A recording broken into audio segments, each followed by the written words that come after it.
ਵਾਹਿਗੁਰੂ ਜੀ ਕਾ ਖਾਲਸਾ ਵਾਹਿਗੁਰੂ ਜੀ ਕੀ ਫਤਿਹ। ਗੁਰੂ ਪਿਆਰੀ ਗੁਰੂ ਸਵਾਰੀ ਪਰਮ ਸਤਿਕਾਰਯੋਗ ਸਾਧ ਸੰਗਤ ਜੀਓ, ਅੱਜ ਦਾਸ ਸੰਤ ਮਹਾਂਪੁਰਖ ਬਾਬਾ ਮਹਾ ਹਰਨਾਮ ਸਿੰਘ ਜੀ ਦੀ ਚੱਲ ਰਹੀ ਲੜੀਵਾਰ ਪ੍ਰਸੰਗ ਕਥਾ ਦੇ ਤਹਿਤ ਉਹਨਾਂ ਦੇ ਅਗਲੇ ਜੀਵਨ ਦਰਸ਼ਨਾਂ ਦੀ ਜੋ ਕੜੀ ਆ ਦਾਸ ਆਪ ਸਾਰੀਆਂ ਸੰਗਤਾਂ ਨਾਲ ਸਾਂਝਾ ਕਰਦਾ ਹੈਗਾ। ਦੇਖੋ, ਇੱਕ ਨਾ ਭਾਈ ਰਾਮ ਜੀ ਦਾਸ ਹੋਏ ਆ। ਇਹ ਜਿਹੜੇ ਰਾਮ ਜੀ ਦਾਸ ਸੀਗੇ ਇਹ ਭੁੱਚੋ ਨਗਰ ਦੇ ਰਹਿਣ ਵਾਲੇ ਸੀਗੇ। ਅਤੇ ਇੱਕ ਵਾਰ ਭਾਈ ਰਾਮ ਜੀ ਦਾਸ ਦੀਆਂ ਦਾੜ੍ਹਾਂ ਬੜੀਆਂ ਦਰਦ ਕਰਦੀਆਂ ਸੀਗੀਆਂ ਅਤੇ ਇਹਨੇ ਦਵਾਈਆਂ ਖਾਧੀਆਂ, ਇਹਦੀਆਂ ਦਾੜ੍ਹਾਂ ਨੂੰ ਫਰਕ ਨਹੀਂ ਪਿਆ ਅਤੇ ਇਹ ਫਿਰ ਬਾਬਾ ਜੀ ਦੇ ਪਾਸ ਆ ਗਿਆ। ਜਦ ਆਇਆ ਤਾਂ ਇਹਨੇ ਆ ਕੇ ਮੱਥਾ ਟੇਕਿਆ ਅਤੇ ਬਾਬਾ ਜੀ ਨੇ ਇਹਨੂੰ ਆਉਣ ਦਾ ਕਾਰਨ ਪੁੱਛਿਆ ਅਤੇ ਬਾਬਾ ਜੀ ਕਹਿਣ ਲੱਗੇ, ਕਹਿੰਦੇ ਹਾਂ ਬਈ ਤੂੰ ਦੱਸ ਕਿਵੇਂ ਅੱਜ ਆ ਗਿਆ। ਜਦ ਇੰਨੀ ਗੱਲ ਹੋਈ ਤਾਂ ਰਾਮ ਜੀ ਦਾਸ ਕਹਿਣ ਲੱਗੇ, ਕਹਿੰਦਾ ਮਹਾਂਪੁਰਖੋ ਵੀ ਮੇਰੀਆਂ ਦਾੜ੍ਹਾਂ ਬੜੀਆਂ ਦਰਦ ਕਰਦੀਆਂ ਹੈਗੀਆਂ ਅਤੇ ਤੁਸੀਂ ਕਿਰਪਾ ਕਰੋ। ਅਤੇ ਬਾਬਾ ਜੀ ਕਹਿਣ ਲੱਗੇ ਵੀ ਦਾੜ੍ਹਾਂ ਤੇਰੀਆਂ ਦਰਦ ਕਰਦੀਆਂ, ਪਰ ਅਸੀਂ ਕੀ ਕਰ ਸਕਦੇ ਹਾਂ, ਅਸੀਂ ਤਾਂ ਕੁਛ ਨਹੀਂ ਕਰ ਸਕਦੇ। ਉਹ ਕਹਿਣ ਲੱਗਾ, ਜੀ ਮੈਨੂੰ ਪਤਾ ਤੁਸੀਂ ਸਭ ਕੁਛ ਹੀ ਕਰ ਸਕਦੇ ਆ, ਜਦ ਤੱਕ ਮੇਰੀਆਂ ਦਾੜ੍ਹਾਂ ਠੀਕ ਨਹੀਂ ਹੁੰਦੀਆਂ ਹੈ ਨਾ ਤਦ ਤੱਕ ਮੈਂ ਇੱਥੋਂ ਨਹੀਂ ਜਾਣਾ ਹੈਗਾ। ਇਸ ਕਰਕੇ ਰਾਮ ਜੀ ਦਾਸ ਜਿਹੜੇ ਸੀਗੇ ਉੱਥੇ ਹੀ ਟੱਲੇ ਦੇ ਉੱਪਰ ਬੈਠ ਗਏ। ਜਦ ਬੈਠ ਕੇ ਤਕਰੀਬਨ 15-20 ਮਿੰਟ ਹੋਏ ਅਤੇ ਬਾਬਾ ਜੀ ਨੇ ਉਸ ਟਾਈਮ ਇੱਕ ਸੇਵਕ ਸੀ ਜਿਹਦਾ ਨਾਂ ਸੀ ਕੇਸਰ ਸਿੰਘ, ਉਹਨੂੰ ਆਵਾਜ਼ ਮਾਰ ਕੇ ਕਹਿਣ ਲੱਗਾ, ਲੈ ਵੀ ਕਹਿੰਦੇ ਵੀ ਇਹ ਰਾਮ ਜੀ ਦਾਸ ਦਾ ਜਿਹੜਾ ਹੈਗਾ ਹੁਣ ਇੱਥੇ ਮਨ ਬਣਾ ਕੇ ਬੈਠ ਗਿਆ ਹੈ, ਜਾਂ ਇਹਨੂੰ ਆਵਾਜ਼ ਮਾਰ। ਉਸ ਤੋਂ ਬਾਅਦ ਫਿਰ ਕੇਸਰ ਸਿੰਘ ਨੇ ਜਦ ਆਵਾਜ਼ ਮਾਰੀ ਸੀ ਫਿਰ ਰਾਮ ਜੀ ਦਾਸ ਜਿਹੜੇ ਸੀ ਬਾਬਾ ਜੀ ਦੇ ਪਾਸ ਆਏ। ਉਸ ਤੋਂ ਬਾਅਦ ਫਿਰ ਬਾਬਾ ਜੀ ਨੇ ਉਹਨਾਂ ਨੂੰ ਇੱਕ ਮੰਤਰ ਦ੍ਰਿੜ ਕਰਾਇਆ ਸੀਗਾ। ਮਹਾਂਪੁਰਖਾਂ ਨੇ ਇਹ ਮੰਤਰ ਤਕਰੀਬਨ 5-7 ਵਾਰ ਆਪ ਬੋਲਿਆ, ਇਹਨੇ ਪਿੱਛੇ ਬੋਲਿਆ। ਜਦੋਂ ਇਹ ਮੰਤਰ ਪਿੱਛੇ ਬੋਲਦਾ ਸੀ ਤਾਂ ਬਾਬਾ ਜੀ ਕਹਿਣ ਲੱਗੇ ਵੀ ਹੁਣ ਤੈਨੂੰ ਯਾਦ ਹੋ ਗਿਆ ਹੋਣਾ ਹੈਗਾ ਮੰਤਰ।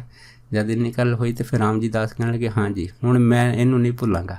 ਅਤੇ ਬਾਬਾ ਜੀ ਕਹਿਣ ਲੱਗੇ ਵੀ ਹੁਣ ਤੇਰੀਆਂ ਦਾੜ੍ਹਾਂ ਦਾ ਕੀ ਹਾਲ ਆ। ਜਦ ਇੰਨੀ ਗੱਲ ਹੋਈ ਤਾਂ ਰਾਮ ਜੀ ਦਾਸ ਕਹਿੰਦੇ, ਬਾਬਾ ਜੀ ਦਾੜ੍ਹਾਂ ਦਾ ਦਰਦ ਤਾਂ ਗਾਇਬ ਹੋ ਗਿਆ।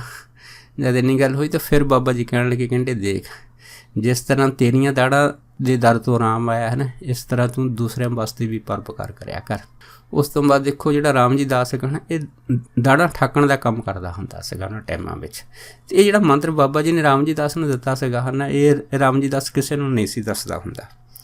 ਇਸੇ ਤਰ੍ਹਾਂ ਇੱਕ ਚੰਦਾ ਸਿੰਘ ਹੋਇਆ, ਇਹ ਵੀ ਮਲੂਕੇ ਨਗਰ ਦਾ ਸੀਗਾ।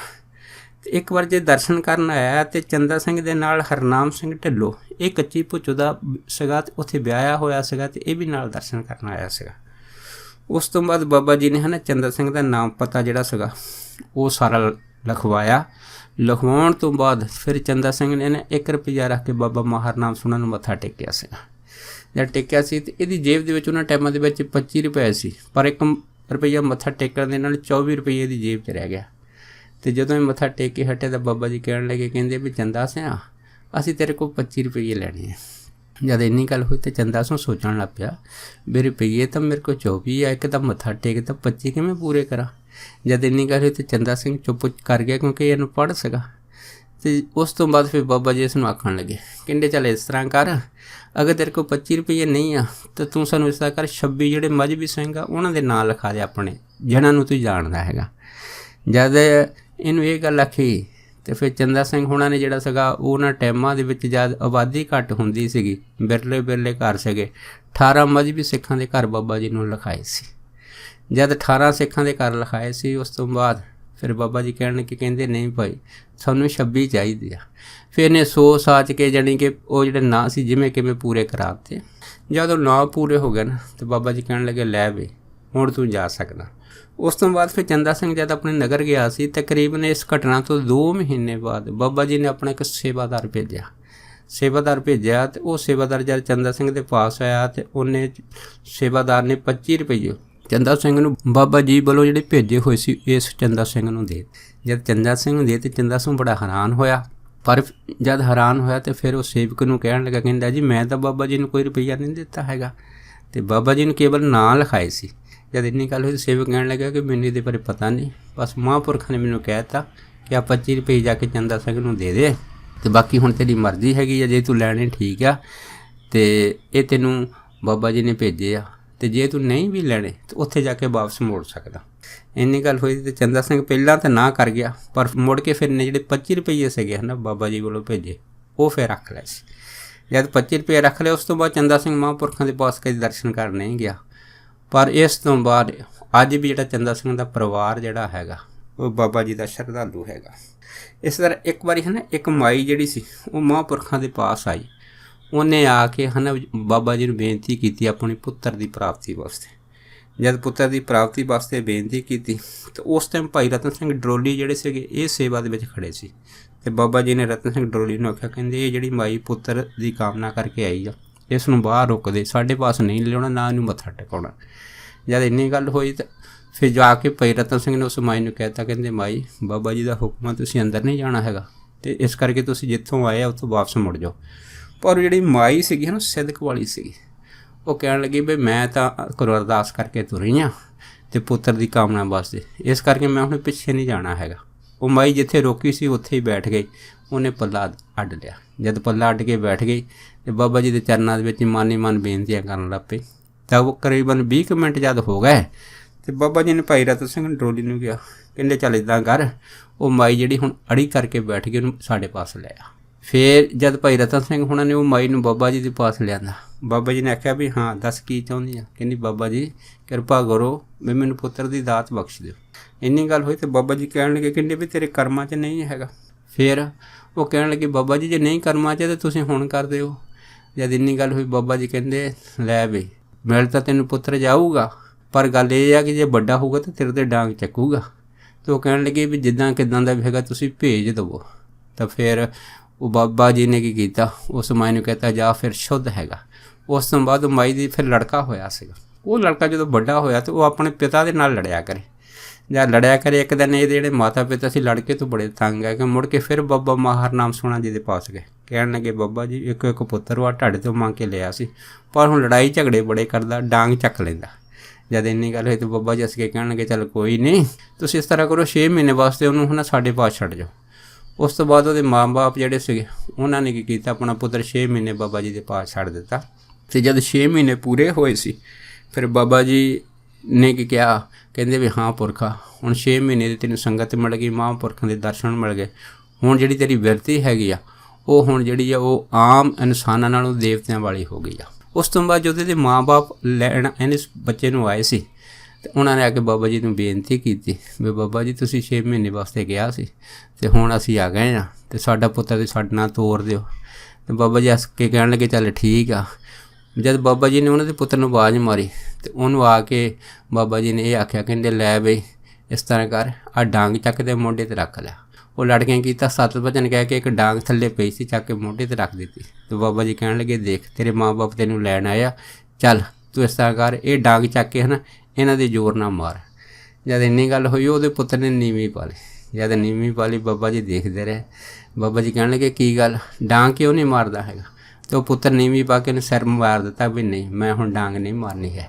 ਜਦ ਇੰਨੀ ਗੱਲ ਹੋਈ ਤਾਂ ਬਾਬਾ ਜੀ ਕਹਿਣ ਲੱਗੇ ਲੈ ਬਈ ਹੁਣ ਤੂੰ ਜਾ ਸਕਦਾ ਹੈਗਾ। ਅਤੇ ਉਹਨਾਂ ਦੇ ਮਾਪਿਆਂ ਨੂੰ ਕਹਿਣ ਲੱਗੇ ਹੁਣ ਇਹ ਤੁਹਾਡਾ ਪੁੱਤਰ ਹੈ ਨਾ ਤੁਹਾਡੇ 'ਤੇ ਕਦੀ ਡਾਂਗ ਨਹੀਂ ਚੱਕੇਗਾ ਹੈਗਾ, ਅਤੇ ਹੁਣ ਇਹ ਆਪ ਜੀ ਦੀ ਆਗਿਆ ਦੇ ਵਿੱਚ ਰਹੇਗਾ। ਉਸ ਤੋਂ ਬਾਅਦ ਉਹਦੇ ਮਾਂ ਬਾਪ ਜਿਹੜੇ ਸੀ ਉਹਦੇ ਪੁੱਤਰ ਨੂੰ ਫਿਰ ਲੈ ਗਏ ਸੀ ਆਪਣੇ ਨਾਲ। ਇਸੇ ਤਰ੍ਹਾਂ ਨਾ ਇੱਕ ਬੀਕਾਨੇਰ ਦਾ ਸੇਠ ਸੀਗਾ।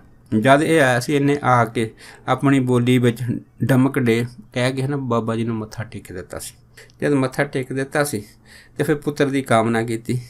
ਫਿਰ ਬਾਬਾ ਜੀ ਨੇ ਆਖਿਆ, ਕਹਿੰਦੇ ਵੀ ਭਾਈ ਗੱਲ ਇੱਕ ਹੈਗੀ ਆ ਵੀ ਜੇ ਪੁੱਤਰ ਤੇਰੇ ਹੋਊਗਾ ਹੈ ਨਾ ਅਤੇ ਫਿਰ ਅਸੀਂ ਅੱਧਾ ਜਿਹੜਾ ਹੈਗਾ ਜਾਇਦਾਦ ਦਾ ਹਿੱਸਾ ਉਹ ਤੇਰੇ ਪਾਸੋਂ ਲਵਾਂਗੇ। ਜਦ ਇੰਨੀ ਗੱਲ ਹੋਈ ਉਹ ਕਹਿਣ ਲੱਗਾ ਜੀ ਵਾਹਿਗੁਰੂ ਕੋਈ ਗੱਲ ਨਹੀਂ, 7 ਵਚਨ ਹੈਗਾ, ਤੁਸੀਂ ਜੋ ਕਿਰਪਾ ਕਰੋ ਮੈਨੂੰ ਮਨਜ਼ੂਰ ਆ। ਉਸ ਤੋਂ ਬਾਅਦ ਉਹ ਸੇਠ ਜਿਹੜਾ ਸੀ ਬੀਕਾਨੇਰ ਚਲੇ ਗਿਆ। ਜਦੋਂ ਇਹ ਘਟਨਾ ਹੋਈ ਸੀ ਉਹਨਾਂ ਟਾਈਮਾਂ ਦੇ ਵਿੱਚ ਇੱਕ ਨਿੱਕਾ ਰਾਮ ਬਾਣੀਆ ਸੀਗਾ, ਉਹ ਵੀ ਮਹਾਂਪੁਰਖਾਂ ਦੇ ਪਾਸ ਬੈਠਾ ਸੀ। ਉਹਨੇ ਜਦ ਇਹ ਘਟਨਾ ਜਿਹੜੀ ਸੀ ਉਹ ਅੱਖੀਂ ਸੁਣੀ, ਉਹਦੇ ਮਨ 'ਚ ਆ ਗਿਆ ਕਿ ਬਾਬਾ ਜੀ ਨੂੰ ਬੜਾ ਪਤਾ ਲੱਗਣਾ, ਮੈਂ ਬੀਕਾਨੇਰ ਚੱਲਦਾ ਇਸ ਸੇਠ ਦੇ ਪਾਸੋਂ ਕੁਛ ਪੈਸੇ ਲੈ ਕੇ ਆਉਂਦਾ।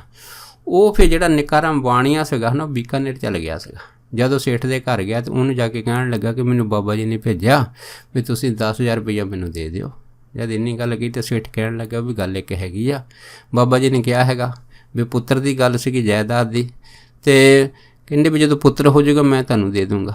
ਜਦ ਇੰਨੀ ਗੱਲ ਹੋਈ ਤਾਂ ਫਿਰ ਇਹ ਜਿਹੜਾ ਨਿੱਕਾ ਰਾਮ ਸੀਗਾ ਬਾਣੀਆ ਇਹ ਸੇਠ ਨੂੰ ਕਹਿਣ ਲੱਗਾ, ਕਹਿੰਦਾ ਫੇਰ ਵੀ ਦੇਣੇ ਹੁਣ ਵੀ ਦੇਣੇ, ਮੈਂ ਐਡੀ ਦੂਰੋਂ ਆਇਆ। ਫਿਰ ਉਹ ਸੇਠ ਕਹਿਣ ਲੱਗਾ ਗੱਲ ਤਾਂ ਤੇਰੀ ਠੀਕ ਆ, ਚੱਲ ਇਸ ਤਰ੍ਹਾਂ ਕਰਦਾ ਜਿੰਨੇ ਮੇਰੇ ਤੋਂ ਪੈਸੇ ਪਏ ਤੂੰ ਲੈ ਜਾ। ਉਸ ਤੋਂ ਬਾਅਦ ਸੇਠ ਨੇ ਕੀ ਕੀਤਾ ਸੀਗਾ, ਨਿੱਕਾ ਰਾਮ ਬਾਣੀ ਨੂੰ ਪੈਸੇ ਦੇ ਦਿੱਤੇ ਸੀ। ਉਹ ਜਿਹੜਾ ਨਿੱਕਾ ਰਾਮ ਬਾਣੀ ਸੀ ਪੈਸੇ ਲੈ ਕੇ ਘਰ ਚਲਿਆ ਗਿਆ। ਪਰ ਉਸ ਤੋਂ ਬਾਅਦ ਫਿਰ ਉਹ ਸੇਠ ਦੇ ਪੁੱਤਰ ਨਹੀਂ ਹੋਇਆ।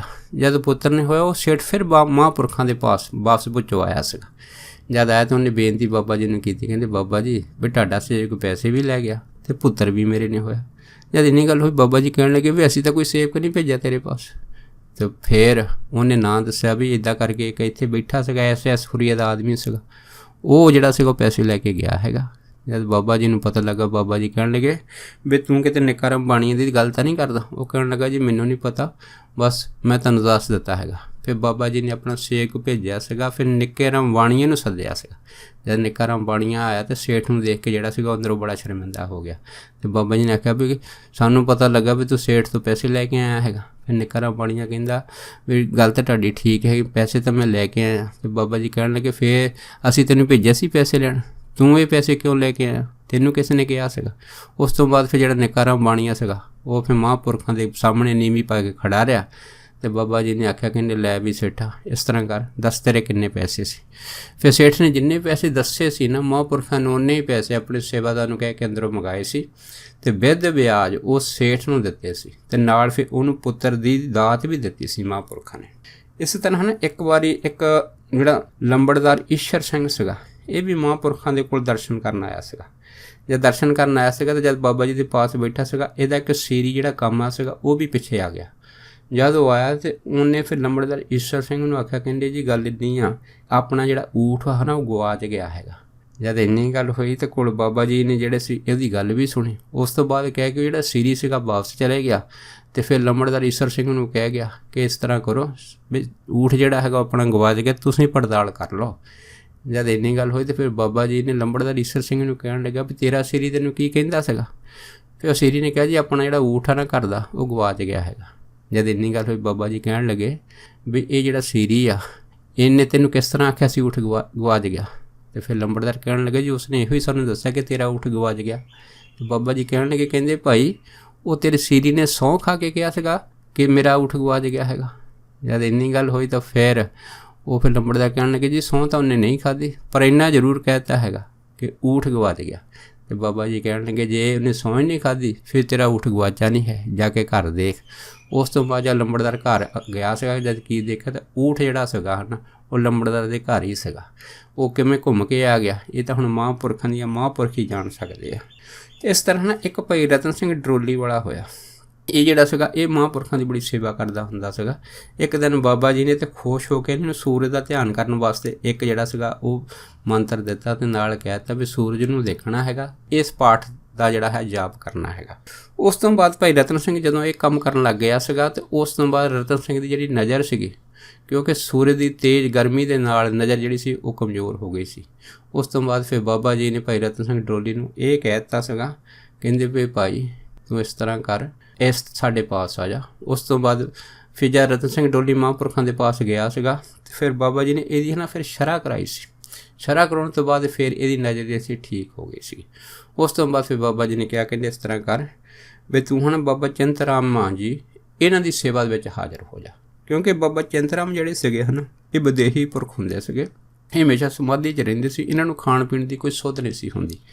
ਇਸ ਕਰਕੇ ਭਾਈ ਰਤਨ ਸਿੰਘ ਡਰੋਲੀ ਜਿਹੜੀ ਸੀ ਇਹਨਾਂ ਦਾ ਜਿਹੜਾ ਸੇਵਾ ਦੇ ਵਿੱਚ ਪੂਰੀ ਤਰ੍ਹਾਂ ਤਰਪਾਰ ਹੋ ਗਿਆ ਸੀਗਾ। ਅਤੇ ਇਹਨਾਂ ਨੇ ਕਰਨਾ ਇੱਕ ਛੋਟਾ ਜਿਹਾ ਹਲਕਾ ਜਿਹਾ ਫੁਲਕਾ ਤਿਆਰ ਕਰਨਾ, ਛੋਟੀ ਜਿਹੀ ਇੱਕ ਦਾਲ ਕਰਨੀ ਅਤੇ ਫਿਰ ਬਾਬਾ ਚਿੰਤਰਾਮ ਜੀ ਨੂੰ ਇਹਨਾਂ ਨੇ ਜਿਹੜਾ ਸੀਗਾ ਇਹ ਪ੍ਰਸ਼ਾਦਾ ਛਕਾਉਣਾ ਅਤੇ ਨਾਲ ਇੱਕ ਪਾਣੀ ਦਾ ਘੜਾ ਜਿਹੜਾ ਸੀ ਉਹਨਾਂ ਦੇ ਕੋਲ ਰੱਖਣਾ।